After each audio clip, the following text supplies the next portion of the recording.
Riesci, Francesco, vedi bene, non sono per lui. Sì, ce la possiamo fare. That's great. That's my second favorite director after your students.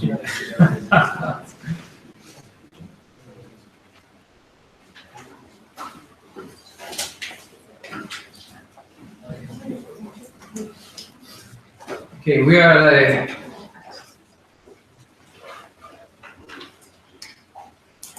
this is the last session of our MISA seminar.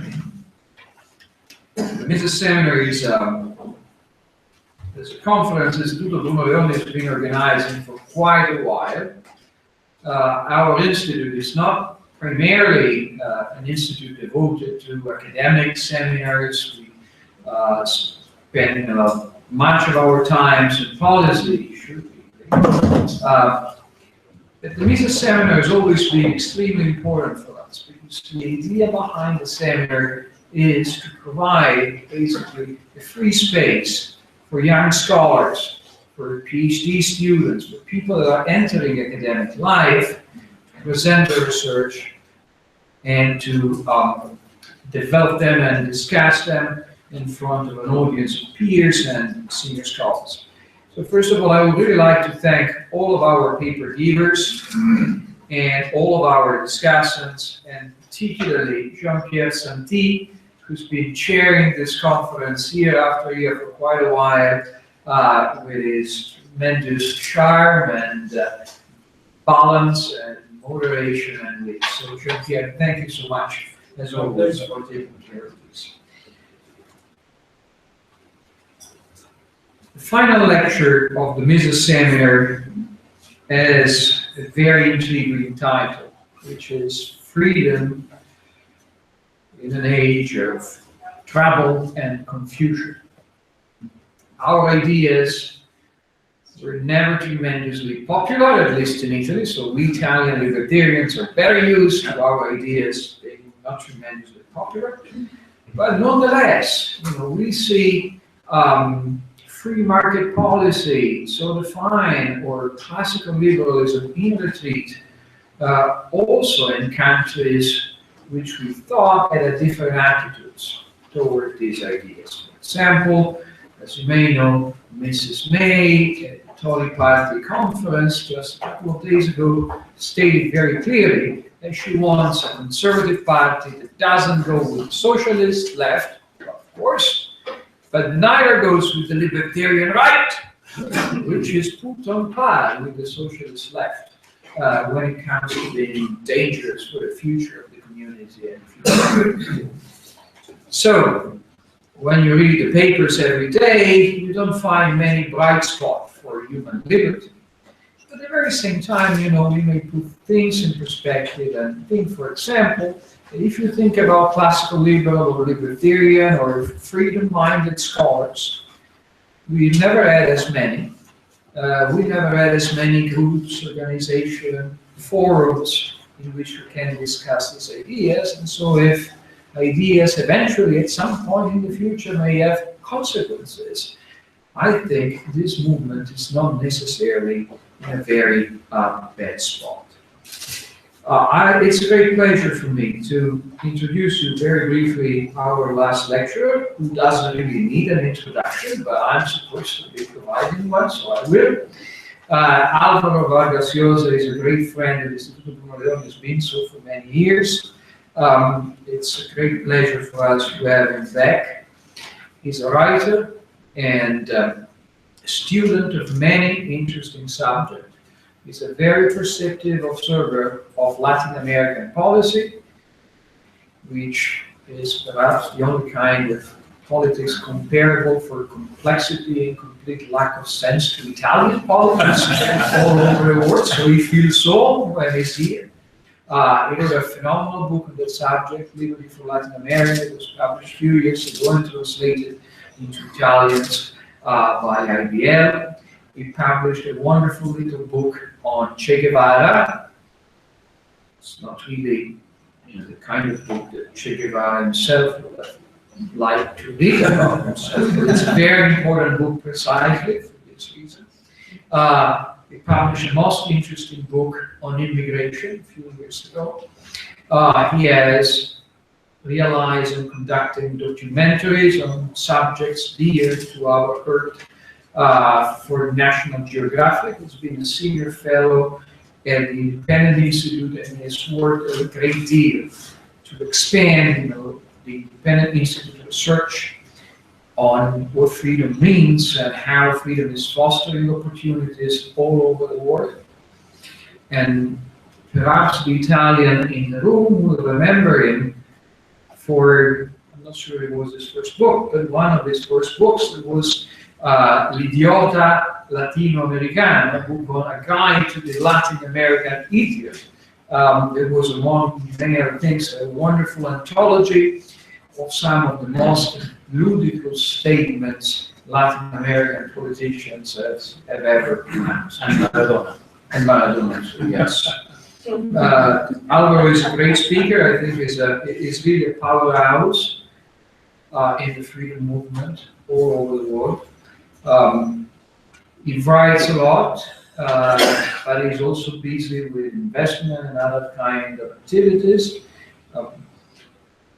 But I think, he is certainly among the most visible and the most profound spokesperson for liberty in our time. So we are tremendously happy he has accepted our invitation. And I would like to ask you to join me in giving him a very, very warm welcome.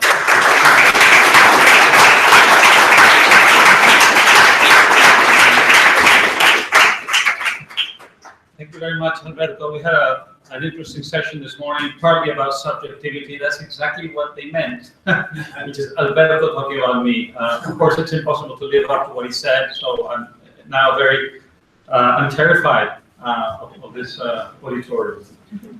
Thank you to Bruno Leoni, Istituto Bruno Leoni. The work you do is nothing short of amazing, and the reputation you have throughout the world is very well deserved, and let's hope it'll be very long lasting as well. So anyway, first of all, apologies for the lights. We realized during the break that these lights were not very bright, so in order to enhance their visibility a little bit and hopefully your ability to fall asleep, we had to dim them a little bit. So I'm sorry about the darkness. Anyway, I'm going to talk about some of the challenges we face and freedom faces today. They are several, of course. I'm only going to talk about 2 or 3. There are many more, but these I think are some of the key ones, and I think they're going to pose a great challenge in the years to come, because many people who supposedly stand for freedom are now standing for the opposite of freedom. They have gained a certain authority in the field of freedom. They have an audience, they have followers, and they have voters, and they are now defending the exact opposite of what freedom, at least to most people in this room, is supposed to mean. So that's why I talk about the times of confusion. And I'm going to start with monetary policy. And I think if I had to single out one major assault on freedom today throughout the world, it's monetary policy. I think central banks and governments in general, because there's this illusion that central banks operate with a certain degree of autonomy from central governments, and that's not really true anywhere. There are many connections between the two institutions, and certainly monetary policy is also part of the political state. But I think this is a major assault on freedom today, and I think the consequences will be long-lasting. I think they will be very traumatic, and I think it's incredibly important for us to try and communicate to people not only the danger of what's going on, but also exactly why we are repeating many of the errors of the past, perhaps under the guise of apparently new or different ideas. So the financial crisis in 2008 was a wonderful opportunity. It was a very troubling period, and it hurt many people throughout the world. We should never forget that. But it was also a great opportunity. It was a great opportunity to finally bury Keynesian ideas and monetarist ideas from the point of view of Austrians, of course, and libertarians in general, classical liberals in general. Because those two paradigms had been very authoritative. They had gained a lot of respect throughout the world, and certain periods in recent history and recent memory were identified with those two paradigms in one way or another. And people, many people, not everybody of course, thought that those ideas had been applied successfully to overcome challenges in the field of economics throughout recent history. So it was a perfect moment to dispel the notion that Keynesian ideas were the way to combat a recession, and it was also a wonderful opportunity to combat the idea that monetarist ideas were the way to combat a recession. I'm going to be very simplistic, of course. Inevitably, we don't have much time. If we had to define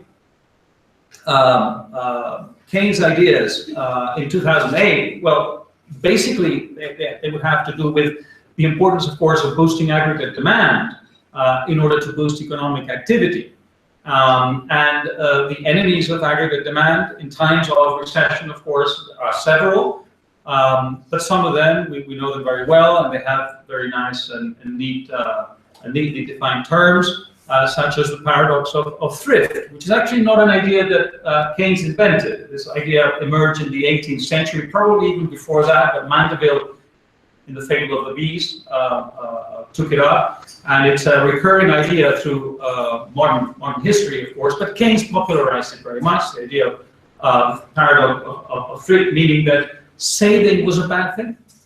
Saving money and boosting savings in times of recession was a way to impede, to hamper the economic dynamics of a country. And therefore, it was important to neutralize, to counter the tendency of people to save money, particularly in times of recession. And he also spoke about something that some of his followers later on called the liquidity trap. Many people think that he came up with this term. He didn't come up with this term in the general theory. It's not there. But the idea is there. And it has to do with the notion that monetary policy is useless when you are in a context of a deep recession in which interest rates have been going down and down and down for government action. And it really comes to a point where you get to 0% or almost 0% interest rates, and people simply don't react to monetary policy anymore. For instance, monetary policy through the manipulation of interest rates, basically purchasing or selling government bonds. Well, people don't want to buy bonds. They prefer cash. They prefer the most liquid asset they can get their hands on, and the most liquid asset, of course, is cash. So the liquidity trap means that the government is unable to influence behavior through open market operations and through the manipulation or adjustment of interest rates. People are simply going to save money. They have the expectation of deflation, of price deflation. They have the expectation that interest rates will eventually go up, in which case their bonds will lose value. So the general idea being that the government knows better than the people themselves what the people need to do with money in times of recession. And the monetarist idea, of course, you know very well as well, and Friedman, unfortunately, was one of the great champions of this idea. He was such an extraordinary defender of freedom in so many fields, and as people who value freedom, we owe him an immense debt of gratitude, of course. But I think in this particular field, he contributed to confusion immensely. Of course, in his famous monetary history of the United States with Anna Schwartz and elsewhere, his view of the Great Depression is one that had to do with what he believed was the failure of the Federal Reserve, the central bank, to boost monetary aggregates through the manipulation of the monetary base. He thought the Fed should have done a lot more to expand money in that context, and he thought the failure to do that had generated severe consequences, turning what was a mild recession or would have been a passing recession into a decade-long depression. So monetarists believe in general, of course, that monetary aggregate determine GDP, determine economic growth. So the way to get stable growth is to get stable money growth. But in turn, and you need to adjust it depending on what the situation is. In times of inflation, of course, you need to adjust it. But in times of deflation, you need to adjust it too. And hence the idea that in times of recession, you need to boost monetary aggregates through government action. Again, the idea that government knows better than the people's subjective choices what the people should do in order to get out of a recession. So 2008, we had what really turned out to be the Great Recession. And this was a great opportunity, of course, to understand that past recessions had not been overcome through Keynesian or monetarist policies or ideas. And yet, unfortunately, we missed this great opportunity. And we engaged in both. And we now find ourselves almost, 9 years down the road, and we still have not overcome the Great Recession. We're not exactly at a point where technically we can call it a recession, but we really are still living through a very, very tough economic period in which I think it can be safely said that we are still suffering the consequences of that economic crisis, in large part because of government action and government failure to understand what the real causes of it were, and failure to understand what the approach, what that approach, its Keynesian and monetarist approach, had done in previous recessions, particularly during the Great Recession. So I'm just going to show quickly some slides here to show you what's been going on. We start with the Keynesian side of this. Of course, boosting government spending tremendously in the first few years. It's still going on, by the way, in many countries, but I'm basically focusing on the period in which this was most visible. And this was really the first reaction that governments everywhere had, particularly, of course, in the developed world, on both sides of the Atlantic. The idea was we need to boost government spending, we need fiscal policy is the way to overcome a recession. And look at these numbers. I mean, the amount of fiscal stimulus, or the various stimuli, depending on what country you're talking about, is huge. We're talking about 3, 4, 5, 6%, 7%, and in the case of China, 12% of GDP. And this was in a very short period of time. So it's a huge amount of fiscal spending, entirely aimed at getting people into economic activity quickly. We know, of course, today that it simply did not happen. And this is a massive failure of Keynesian fiscal policy to overcome the Great Recession. But then we went for the other solution, the monetarist solution, the monetary solution. Of course, the monetarists do not believe that fiscal policy is the way to overcome a recession. In fact, they reject that notion, but they do believe that monetary policy is the way to reject it. Well, we have both. This is the second policy. And look what happened in the United States. The one way to measure it is to simply see, you know that by law, banks need to keep a reserve at the central bank, which is a percentage of the deposits of the money in the system. And one way to measure the way the government is boosting the money stock is to see how the assets are growing, how the balance sheet of the central bank is growing, and then you can see how the excess reserves are simply piling up on a colossal way. Depending on how you measure it and depending where you start, the central bank in the United States, the Fed, has quadrupled or quintupled the amount of excess reserve. So it's unprecedented in history. We've had periods in which monetary policy was used to this effect, but this is on a colossal scale. We've never seen anything like this before. And look at what's happened. Economic activity has not picked up in a significant way. So they have, instead of learning from their mistake, they have continued to pile on the excess reserves in the United States. But exactly the same thing has happened of course, in Europe.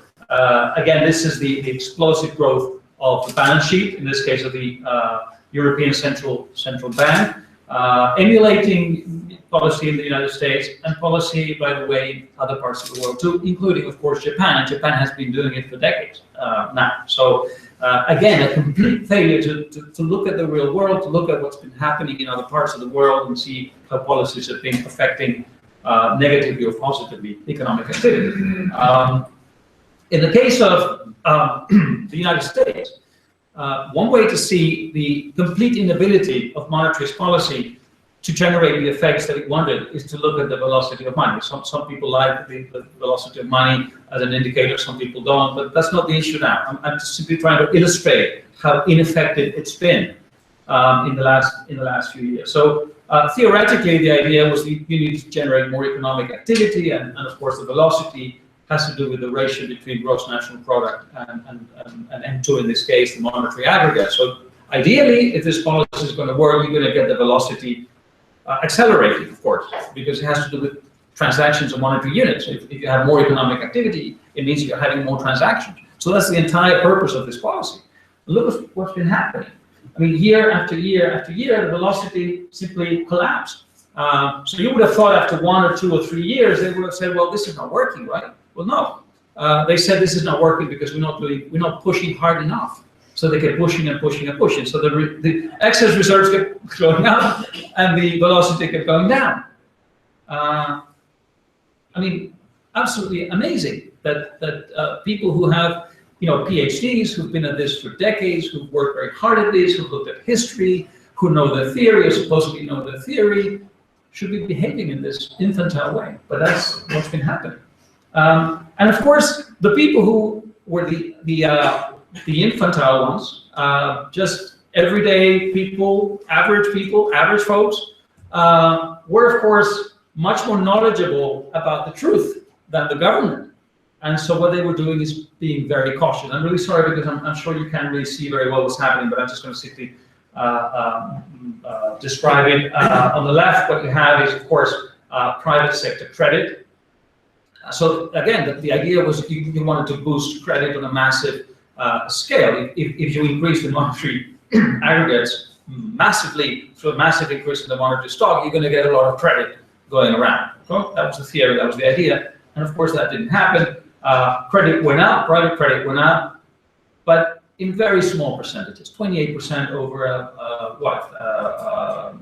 7-8 year period. And of course, the excess reserves quadruple, quintuple. So clearly a complete imbalance between one and the other. So this is simply basically people telling us, I want to be cautious. I want to deleverage. I'm too much in debt. I want to be careful. I don't know what's going to happen. I'm scared about the future. I want to be cautious. Okay, and the government is saying, don't be cautious, don't be cautious, don't be cautious. And people are saying, look, I want to be cautious. I mean, it's such a common sense notion, and politicians simply don't get it. And on the right, you have, well, pretty much the same story. You can't see there, but the two lines, not the bars, just look at the lines, if you can see the lines. It's basically consumer credit, one of them, the darker one, and the other one is mortgages. So again, if this policy was going to work, you're supposed to be seeing those lines go up and up and up and up. That's the whole point of the policy. Look at where they are.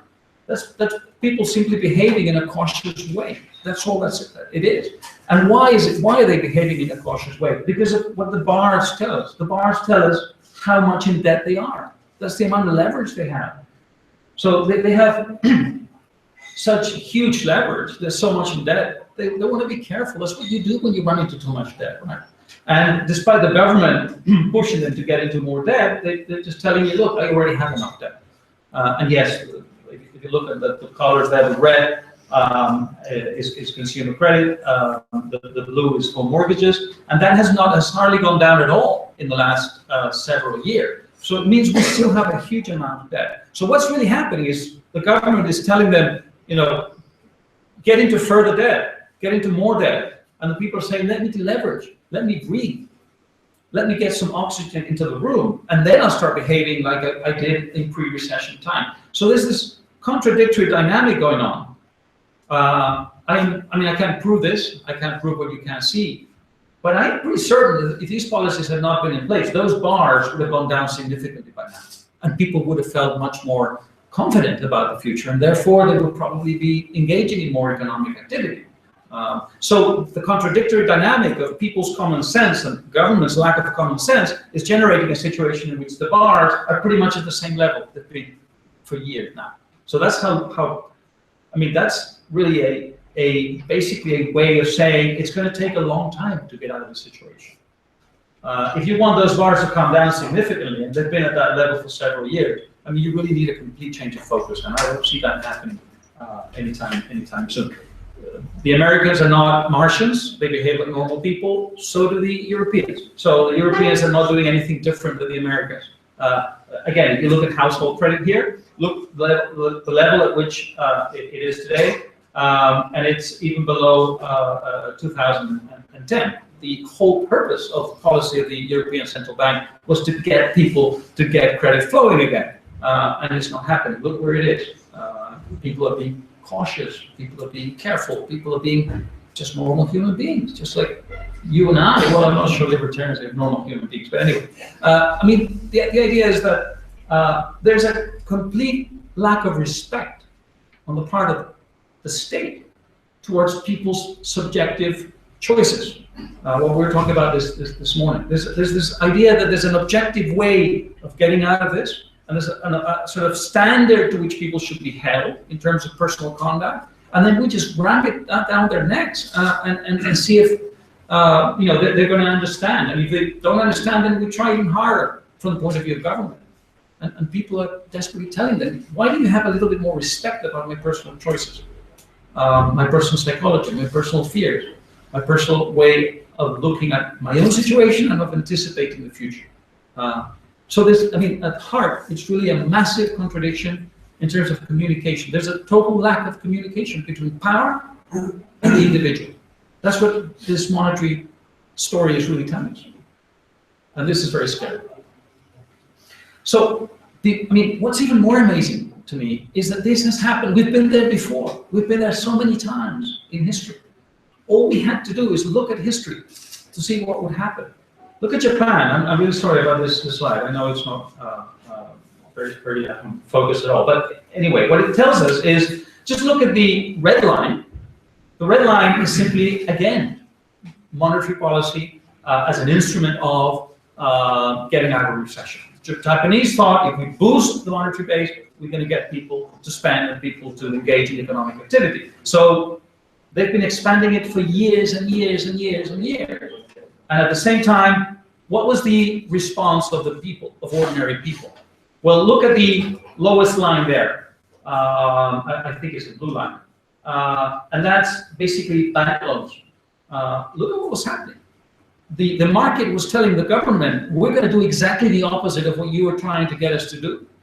And again, this was happening year after year after year. All the US and the Europeans had to do was look at Japan.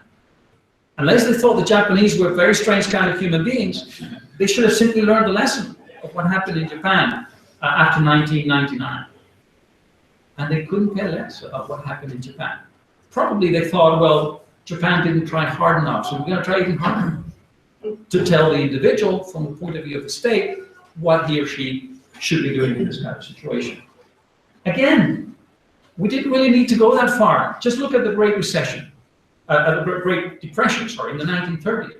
We have a pretty much similar story. Look at the excess reserves there. There's this notion that, and I think it's almost a misreading of Friedman, but in any case, Friedman contributed, or Friedmanites really rather contributed to this notion that, of course, throughout the entire decade, monetary policy didn't help. Well, look at the effort that the central bank was making in all those years. Look at the excess reserves, except for a brief period in 37, the excess reserves piling up there. That reflects the effort on the part of the Fed to try and get economic activity going through monetary policy. Again, it was a huge misreading of very recent history, because what got the United States into that situation was, of course, in part monetary policy in the 1920s. The 1920s is a time where the monetary base expanded about 60%. And of course, as Austrians know, the expansion of credit on a scale like that is going to lead to a recession eventually, and a major one in this case. And of course, you make things worse if you engage in statist policies once that happens. One way to engage in a statist policy, of course, is to use the power of the state, the monetary power of the state, to try and get things going in civil society. So I think the situation has gotten to a point where we need to really simplify matters so we understand what's been happening in the last few years. So, and where things are going. We started with the manipulation of short-term rates. Really, that's what happened in the beginning. Then when we realized that was not working, we looked at a longer-term rate. So we started buying all sorts of assets. The central banks don't really usually buy sort of longer-term assets. And again, that didn't work. So now we're talking about helicopter money, of course. We want the combination of Keynesian and monetarist policy. So we want to help the central government spend more money. In order to do that, we need to basically generate money out of thin air and lend it to the government. So basically the government lending money to itself, of course. So what's going to happen after that? Well, history is difficult to predict. People's conducts are difficult to predict. So I'm not in the business of predicting things. But if we look at history, it looks as if we eventually, first of all, we're going to postpone the recovery even further. And eventually, beyond that, we're looking at major inflation. Unless the government simply cleans up all the mess by withdrawing all that money. If you do that on a colossal scale, in the same colossal scale in which they have created that money, I imagine we're going to create a colossal recession again. So it's very hard to get out of this labyrinth in which we've been trapped by this illusion of recovery through fiscal and, in this case, monetary policy. Just to give you an example of the distortions that this is causing and the assault that this is generating on private property. About 30% of government-issued debt is now has now negative yields. Just think of that. 30%, almost 1/3, has negative yields. The same thing is happening with investment grade, and this is the irony. Investment grade corporate debt is generating negative yields. 30% of it. Why? Because central governments have been buying corporate debt, particularly in this case, the European Central Bank has been buying a lot of government. I mean, is that the role of government? If you think about the role of government, we can disagree about it. We can have our different notions, but nobody, if you stop anybody in the street, or if you survey academics, nobody would come up with this response. What's the role of government? Buying investment-grade corporate bonds. Nobody would come up with this answer, I'm pretty sure. Well, that's exactly what it's been doing. So now the situation is so absurd that in Germany, important companies are issuing debt with negative yields. Not only are yields going negative in the marketplace already, no. Actually, companies are issuing debt with negative yields. That's amazing. So I'm lending you money, and I have to pay you because I'm lending you money. If that's not an assault on private property, you will tell me, well, it's a voluntary. Well, it's voluntary. I mean, that's not how incentives works, you see, because I'm pushing you, I'm pushing you, I'm pushing, I'm pushing you, I'm forcing you to accept negative yields. So it's not exactly voluntary. But in any case, this is the distorted environment in which we're making decisions as individuals. That framework is one of, I think, a major threat on liberty and freedom, and one that's particularly perverse because it's very difficult to see. It's becoming clearer and clearer, by the way, year after year. But still, a lot of people don't get this. A lot of people don't see the connection between what's happening and government policy yet. And I think that is aggravating thing. We're in a situation in which central banks are buying stocks. The Swiss central bank, not the Peruvian central bank, the Swiss central bank, is actually trying to boost the stock market. Well, they claim they're actually they don't believe in bonds anymore. So they're buying stocks. So this is wonderful. The central banks create a mess in the bond market. So they no longer believe in bonds, so they buy stocks. Okay? That's what's happening now. The Japanese government, I showed you that slide. The Japanese government now owns 10% of the Nikkei 225 index. Can you just Can you believe that? 10% of the major stock market index is owned by the central bank in Japan. Not by, ordinary Japanese investing in the stock market, investing in their companies. No, providing money to those companies so those companies can make capital investments for the future. No, the role of government has replaced civil society, even in the stock market. I mean, quite confusing. So I want to go beyond monetary policy now. I'm going to go into I don't know how much more time I have, but anyway, there's another area where I think things are going in the wrong direction. But again, in a way that's not exactly visible, that's not easy to see, easy to spot. And I think it's also very perverse. And it has to do with protectionism. I think we're back in a protectionist mindset generally everywhere, but particularly in the developed world. And I think this is very, very dangerous. It's now become respectable to be protectionist again. There was a few years ago, people were protectionist, by people I mean leaders and people who influence other people, but they didn't accept that they were protectionist. It was a fascinating game of concealing the true nature of the policy that was being espoused by these leaders. So I espouse protectionist policies, but I don't admit it. No, now we're in a different terrain altogether. Now we're admitting it. Now we're proud of it. You look at the American campaign, and it's fascinating. I don't know if you saw the WikiLeaks the other day about what Hillary Clinton told Goldman Sachs. No, it wasn't Goldman Sachs. It was a Brazilian bank. She said, "I want a hemisphere, presumably talking about the Western Hemisphere, that is completely free. We'll have the free circulation of goods and services and people. That's my dream." So, that's wonderful. And yet, what is she saying on the campaign trail? She's opposing every type of trade deal that's ever been. She has assumed a completely protectionist language. Why? Because if she didn't do that, if she hadn't done that, she would not have been able to beat Sanders, who was the protectionist, the real protectionist in that internal election, in those primaries. And of course, on the right, we have a situation in which originally Trump was the only guy being protectionist. Some of the others were, well, they were protectionists, but they didn't admit it. Now, so many people are protectionists in the Republican Party that it's become fashionable to be protectionist. And if you're not protectionist, you become marginalized. You're ashamed into admitting that you are not a protectionist. So very dangerous. And this whole thing stems on the left and the right from a misreading of history in the United States, of economic history. There are many reasons of how they justify this policy or these policies, but a major one has to do with the manufacturing decline of the United States. The idea that manufacturing has declined essentially because of free trade.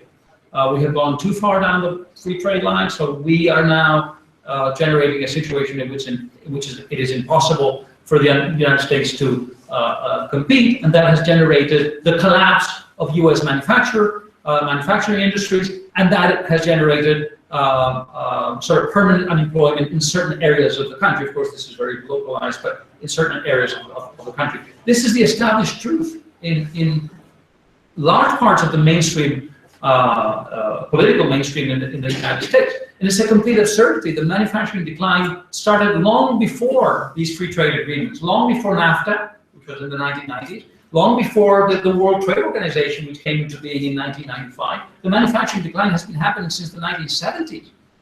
And it has to do with very different factors. I don't want to go into this at great length, but it has to do with technology, which makes it productive to do more things with less people in some cases. And we know that the market can reabsorb those people in other types of industries, but again, it has to do with the expansion of the economy thanks to technology. It has to do, yes, with the emergence of some of these emerging countries. It's a very crazy idea to think that only a few countries will be prosperous or achieve prosperity forever and ever and ever. No, you will have new countries becoming prosperous and imitating the things that need to be imitated and doing the things that need to be done. And so when that happens, it's good for everybody, right? Well, no, it's not good for everybody. So the emergence of these countries has destroyed the manufacturing base of the United States. So we need to protect ourselves and defend ourselves with barriers. It's a war. So essentially it's become respectable again through these kinds of arguments to defend protectionist policy. And look what's been happening. So one of the consequences of this is the enlargement of the gap between those two lines below and those two lines on the top. I don't know if you can see them very clearly, but the lines below, the green and the light green, basically reflect rich country flows, and the top lines, global flows. So if you look at what was happening a few years ago, the two were much closer together, simply because it meant that rich countries and developed countries were the ones moving things, getting things moving. There was trade and a lot of investment happening because those countries were espousing relatively free trade. But now there's a gap growing between global flows and developed country flows. And that gap is growing because of protectionism, of course. We are impeding, we're hampering, we're putting obstacles in the way of investment and trade in the developed world. So the developed world is going to be moving in a different direction than some of the emerging countries that are a little bit freer in terms of trade, or at least are pushing in that direction, or want to push in that direction. The amount of measure, since 2008, since the beginning of the financial crisis, about 4,000 measures against free trade have been passed and approved and adopted. 4,000. I mean, it's a huge amount, right? And if you look specifically at capital goods and investment goods, the ratio between measures that liberalize that trade and measures that hamper or restrict that trade is 10-to-1 in favor of measures that restrict that kind of trade. So if the idea is to get investment going, and we're pushing 10 times more measures that hamper and obstruct trade than measures that liberalize trade, clearly we're not going to get there. So we're going exactly in the opposite direction. And if you ask anybody, politicians, opinion leaders, whether we're living in a protectionist era, they will say no. Protectionism, that was 1930s. We're in a much freer era today. Well, we may not have the kind of spiraling protectionism we had in the 30s, but we have a creeping protectionism that I think is in many ways more perverse. And what's even worse is it's accelerating. Since the beginning of this year, we've seen about 350, if I'm not wrong, 350 measures against trade, against free trade, against the free circulation of goods and services passed. That's a lot of measures in just a few months, in about 8 months or so. So it's getting worse. It's getting much worse. And I think it has to do with pretty much everybody. I mean, the BRIC countries and emerging countries are doing the same thing, but I think developed countries in particular are to blame for this. Look at this slide and look at the bars there. If you look at the green, that's the richest countries, and they are making the greatest contribution today to protectionism. And again, very few people would accept that. That's the whole idea of running a campaign for protectionism. That we've had free trade in the last few years, now we need protection. That's what Trump is saying, that's what Sanders has been saying, that's what Hillary is saying now. Well, no, look at the last few years and look at the green there. The rich countries are the most protectionist countries today. And they have been for several years now, despite what Trump and Hillary and Sanders have been saying, and what many European leaders have been saying. Who is the worst culprit here? Well, everybody's to blame. But look at that. Look at the United States. This is the number of protectionist measures since the G20 began. You know, the G20 was one of the consequences of the financial crisis, right? The whole sort of international architecture that was born out of the crisis is very much exemplified by the G20. Well, look at the United States. So when Trump is telling the people, we need protectionist measures, he's not realizing that the United States is already there in many ways. So imagine how much worse things will become if that kind of, whoever governs, if that kind of mindset prevails in the political class in the United States and elsewhere. I mean, you see here countries like Brazil, an emerging country, and you see Germany right next to Brazil. So all sorts of countries are now pushing protectionist ideas. How do we get there? Well, I think the original sin is probably in the immediate aftermath of the Second World War. There's been this notion that after the Second World War, we entered a period of growing liberalization of trade. And in many ways, you could say that was true, but it happened, I think, in a manner that was extremely counterproductive, and in many ways sowed the seeds of what is happening today. And it's the idea, two ideas, basically. One is the idea that trade had to be negotiated at the government level. It was not about removing barriers and obstacles so people could voluntarily and freely exchange among themselves. No, the idea was to make this a negotiation government to government, like a peace treaty, right? I think that's one original sin that has very much to do with GATT. Remember the general agreement on tariffs and trade, the sort of precursor to the World Trade Organization? Well, GATT was very much about that. All these rounds, the famous Kennedy round in the 60s, the Tokyo round in the 70s, what was after that, Uruguay in the 90s, and Doha today, it was all about governments negotiating trade. I think that's one of the original sins. And the second original sin, I think, has to do with the idea of reciprocity. The idea that free trade is only good if we both engage in it. I'm not going to do anything unilaterally until I have a reciprocity coming back from the other side.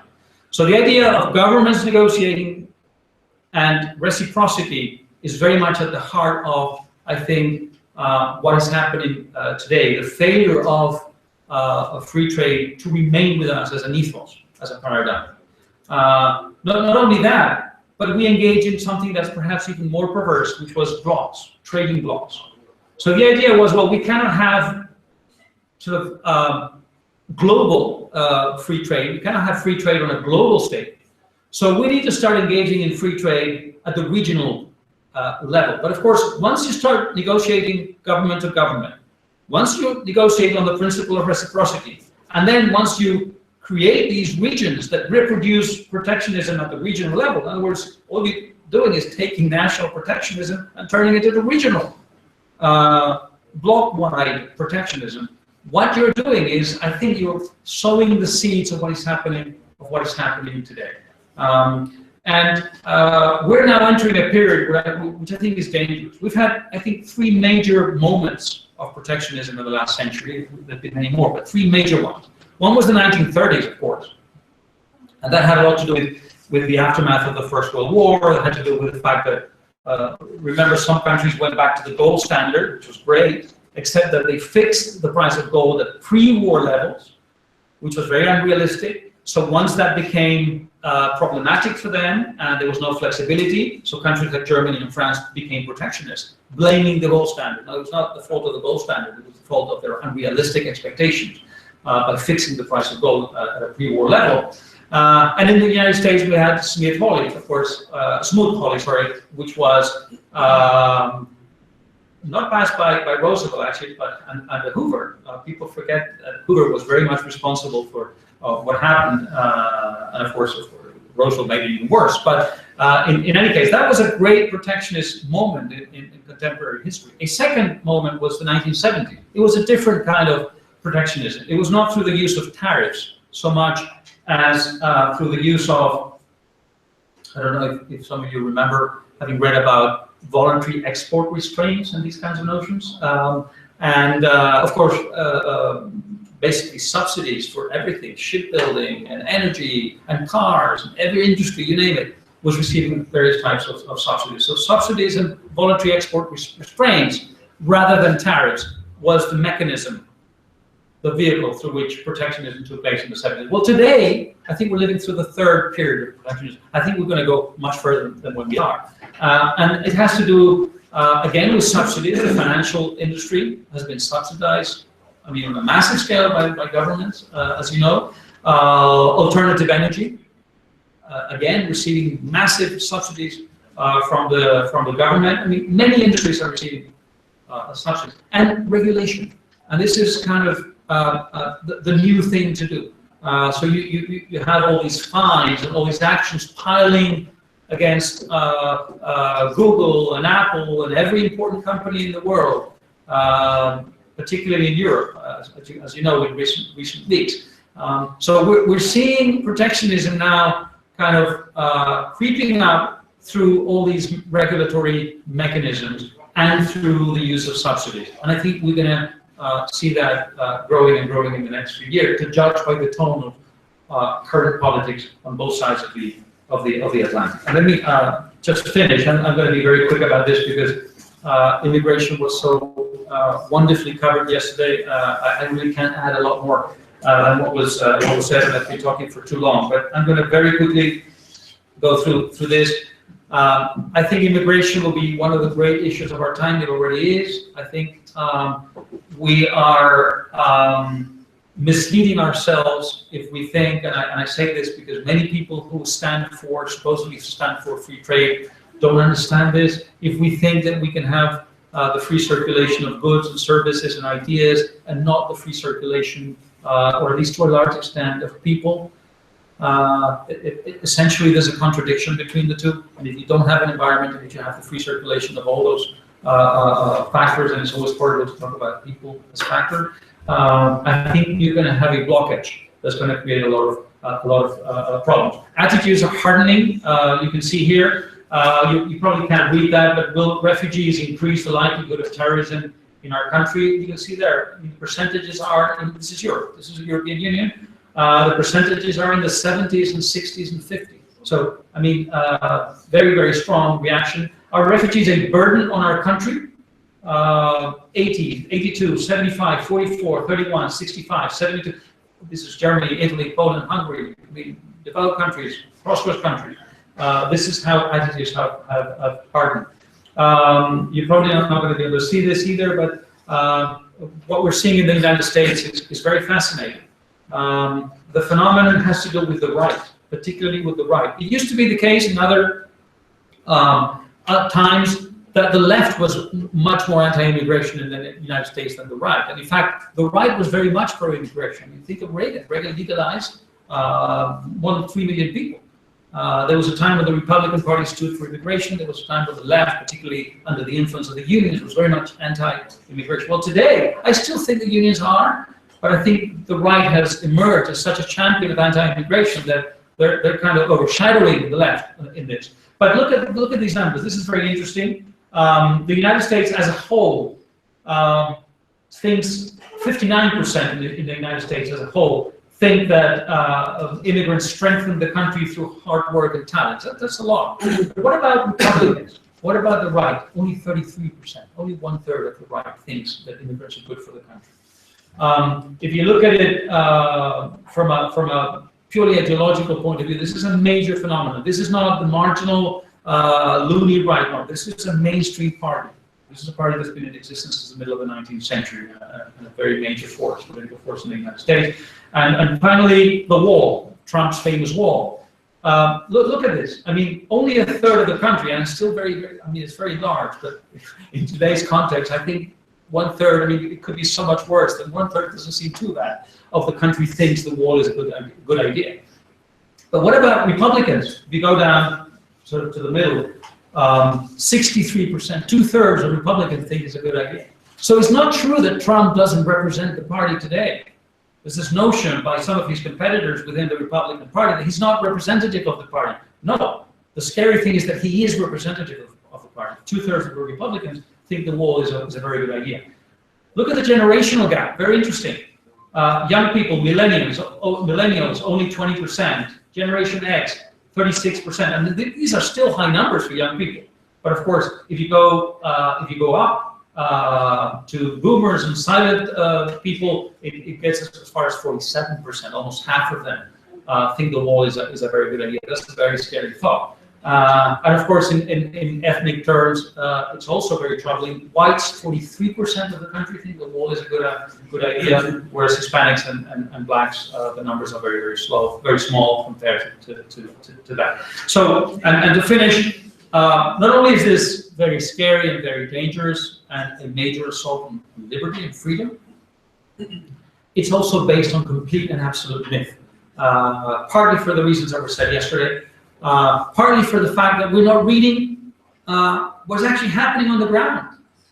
How many of you know that since 2009, 1 million Mexicans left the United States to go back to their country, and only 800,000 came in to the country? So negative net immigration into the United States by Mexicans. How many people know that Indians and Chinese are outnumbering Mexicans today, and Hispanics in general, as immigrants in many of the major receiving areas in the United States? So much so that in about 30 years' time, maybe 40, Asians will comprise about 38%, almost 40% of the immigrant population in the United States, and Hispanics only 31%. Nobody knows this, at least to judge by what's being said on the campaign trail. So, what do these things have in common? They have in common huge gap between truth and what's being espoused, truth and what is being said and what is being mythified through political actors, through journalists, through some academics, through people who have influence on other groups. So we're living in times of immense confusion and immense illusion, and I think that makes our work tremendously challenging. Thank you very much.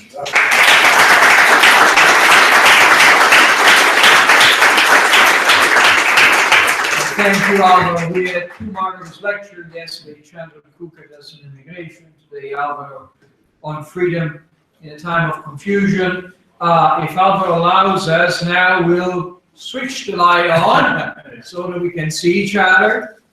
And also we will put these slides on SlideShare so that you can actually see all those lines and all those graphs that we haven't seen so clearly today. Before opening up for questions, just a couple of housekeeping notes. At the end of the Q&A time, we will take a group picture here, and I'm very grateful if you can stay before lunch and just have a big group picture. It's kind of a tradition of December. Second, both Chandra's lecture yesterday and Alvaro's lecture today and the papers have been taped. They will be available on YouTube. Please feel free to share them, to tweet them, to Facebook them.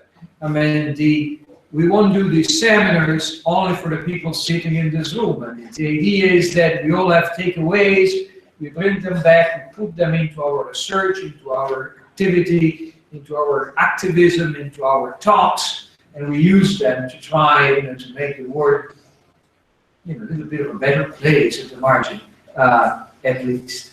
So who has questions or comments or perhaps, some words of optimism? Because it's been a wonderful talk, but not really an uplifted one, if I may say so. Professor Cruz-Price. Just get it out of the way quickly. That was a splendid, marvelous talk.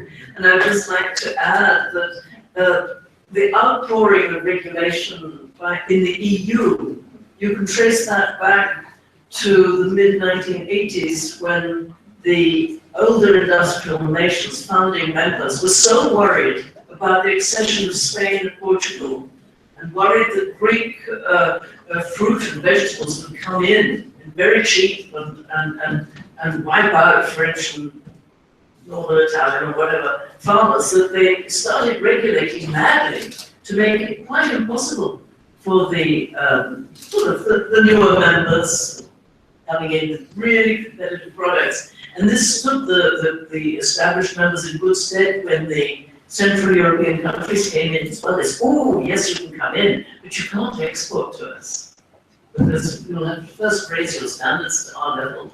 And so the whole of the EU crisis is basically due to this protectionism inside the EU due to regulation. I wanted to add that to your protectionism. Couldn't be more in agreement with you.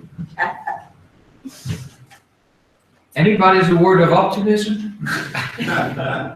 So we Over there. will win in the end, yeah. Yes. It'll take a while.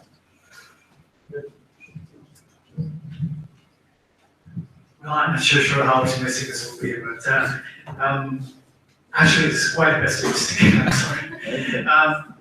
How do you see the future of free trade agreements? Because the as you mentioned, this opposition to free trade agreements, sure, and rise of protectionism and anti-immigrant sentiment, but the nature of these free trade agreements also is obviously quite far from what most classical liberals would want. I mean, they are very complex legal political arrangements between states, which also have interest in fostering their own rules and regulations and making other states comply.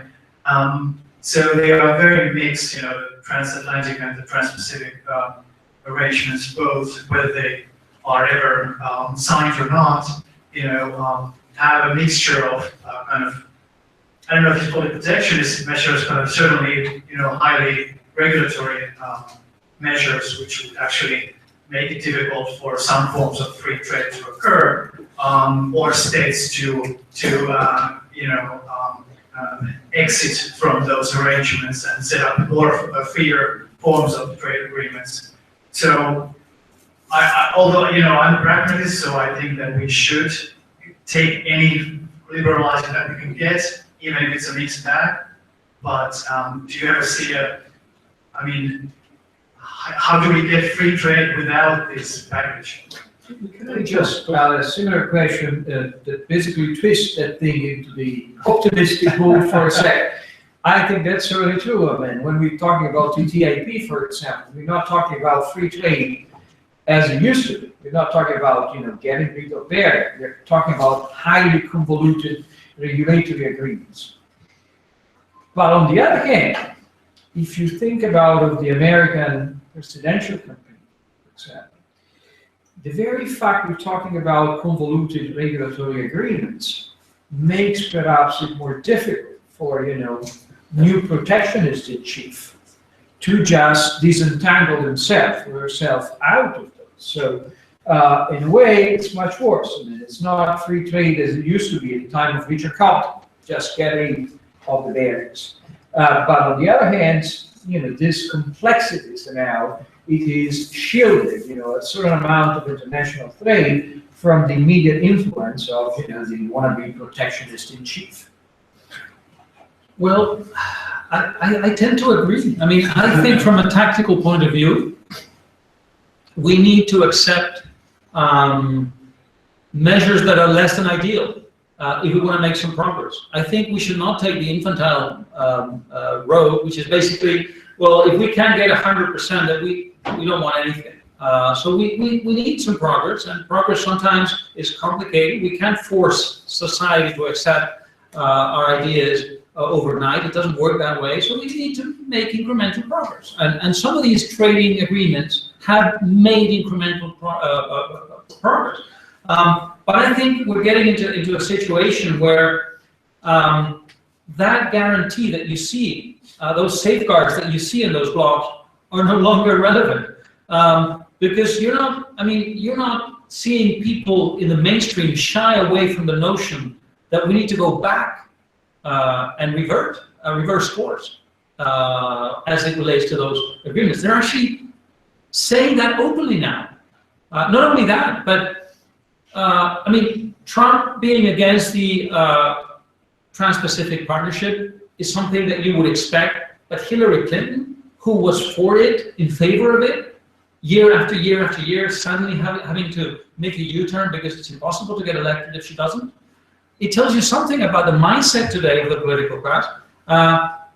Who among the senators is defending the Trans-Pacific Partnership? Like very, very few. That's why it hasn't been approved. It should have been passed by now.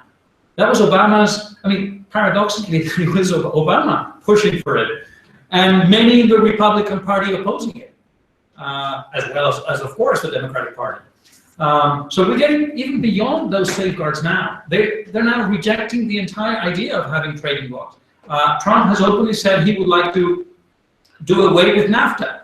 How feasible that is politically and legally, of course, is a different question. But I'm talking about the mindset. I mean, once politicians think something is possible, they will try and make it happen. And so it's very risky. The same thing is happening, of course, with the transatlantic trade and investment partnership, which was supposed to be negotiated by now. And again, everybody is opposing it now. The mainstream candidates are opposing it. So if we're now getting into a situation where we're not opposing free trade, but accepting less than free trade through trading blocks, but actually rejecting trading blocks themselves as harmful to our competitive position, then I think we've gone beyond that situation. And we need to be thinking about a major ideological battle that needs to be fought in favor of free trade. If we simply stick to the idea we need to defend trading blocks against what they're saying, I think we get into a mess because we're not going to help people understand where we really stand. And where we really stand is basically on the side of ordinary people making decisions by themselves. That's really the essence. That's the moral case we have. People need to be free to make voluntary exchanges. That's the foundation of where we get to. I've never seen anybody defend a trading bloc on that notion.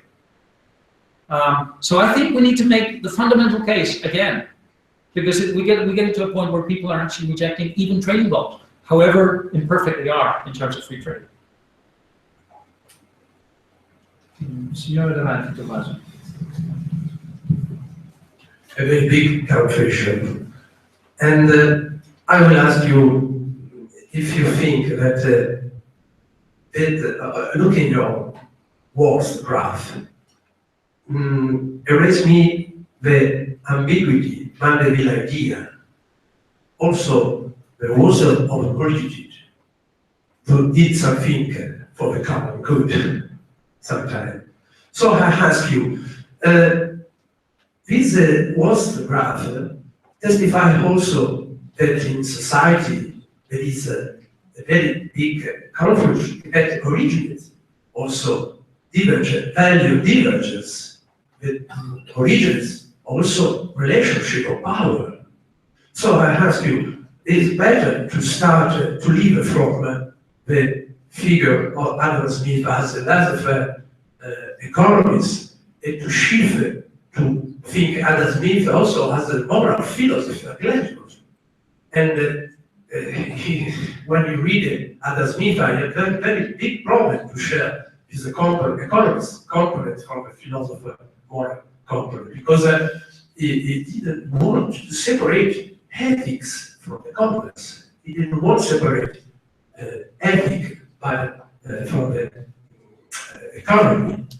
And so I ask you, this confusion that I don't know, that unintended effect of intentional action or derived from the conspiration of the man, as I can open each. And so I raise also another conclusion. I think that nowadays, if you wanted to enforce liberalism, above in Italy, we need to think about politics by principle, not interest. Well, this is a fascinating question, and it would take hours and hours and hours to really address it in a fair way. I think people who stand for classical liberal ideas in general, and there are many exceptions, of course, have tended to make the economic case much more forcefully and persuasively than the moral case. And so that has created, I think, a problem, because by making the case economically, they have been able to persuade people who didn't have the moral foundation for freedom in such a way that in normal times, of course, in quotas, in normal times, it was fairly easy for them to remain trustful of free economic institutions, but in abnormal times, like these times, it became very easy for them to change their mind. I think the lack of a moral foundation and the excessive emphasis on the economic benefits of freedom have tended to create, beyond this room, among people who didn't have that foundation, a much more fickle nature, a much more fickle attachment to these ideas.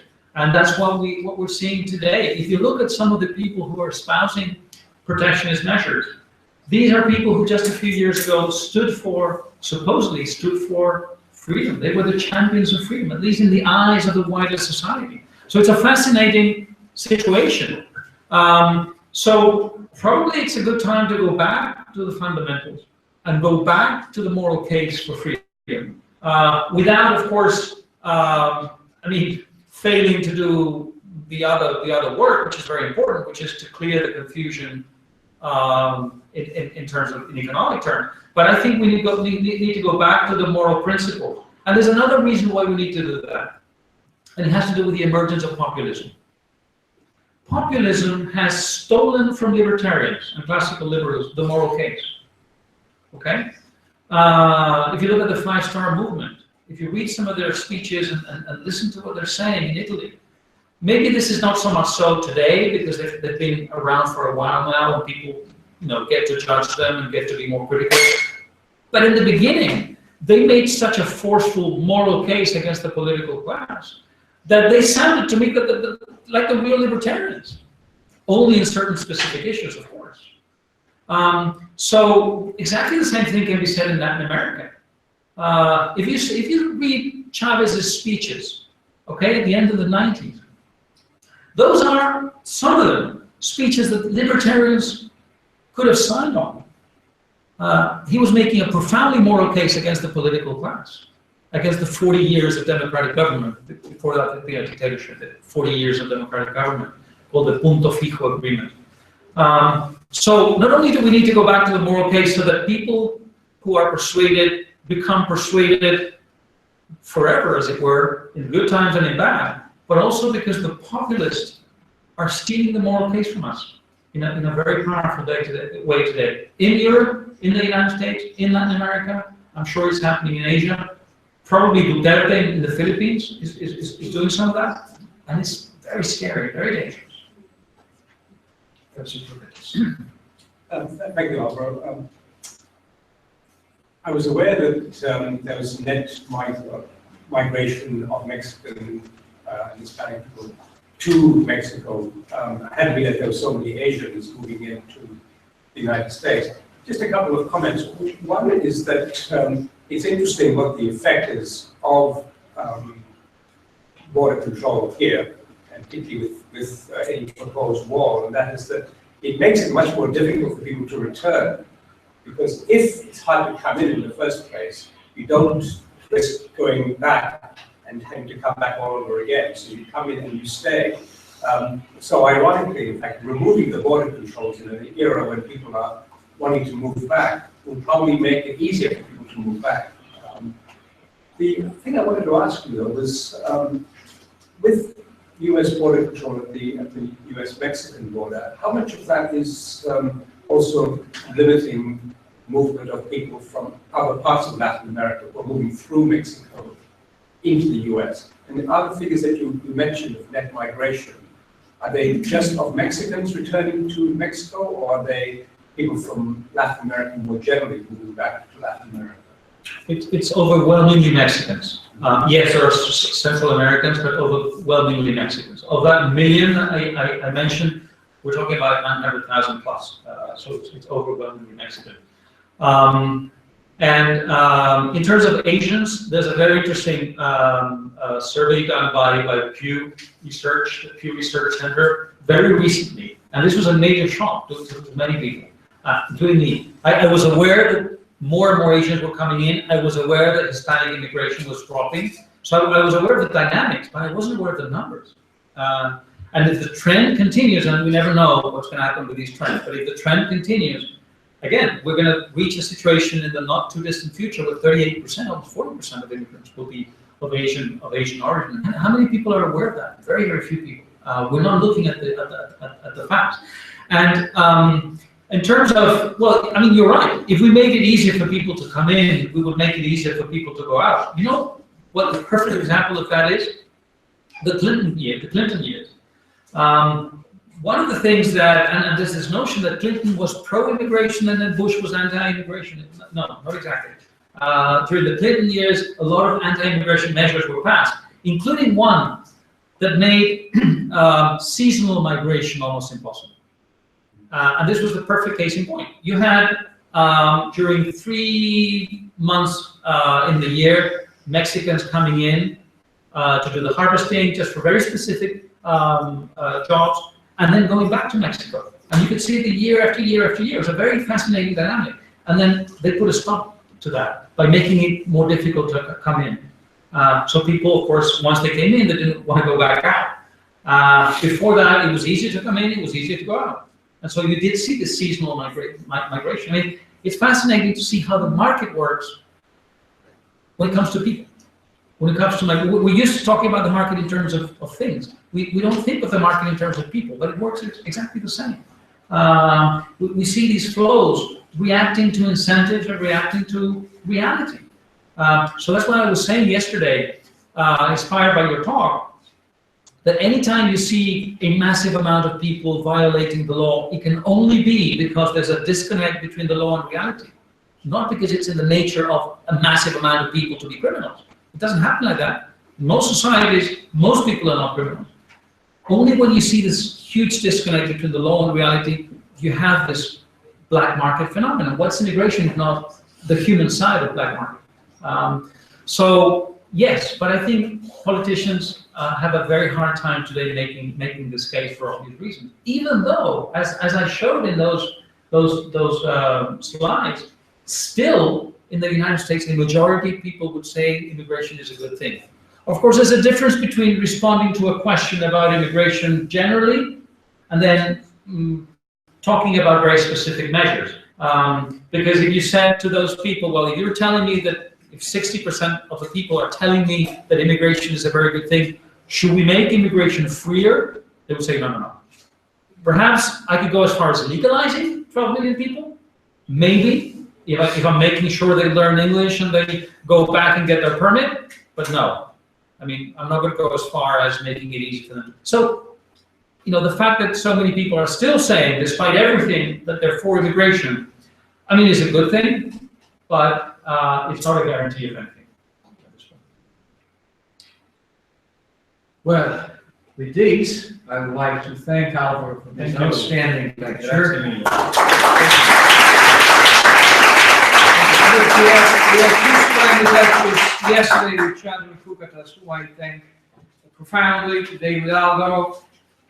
Please don't move, because I know yesterday Chandra has used, Adam Smith criticism of social engineering, being peace on a chess set. But now you should allow Francesco Cocco, our photographer, to move you around as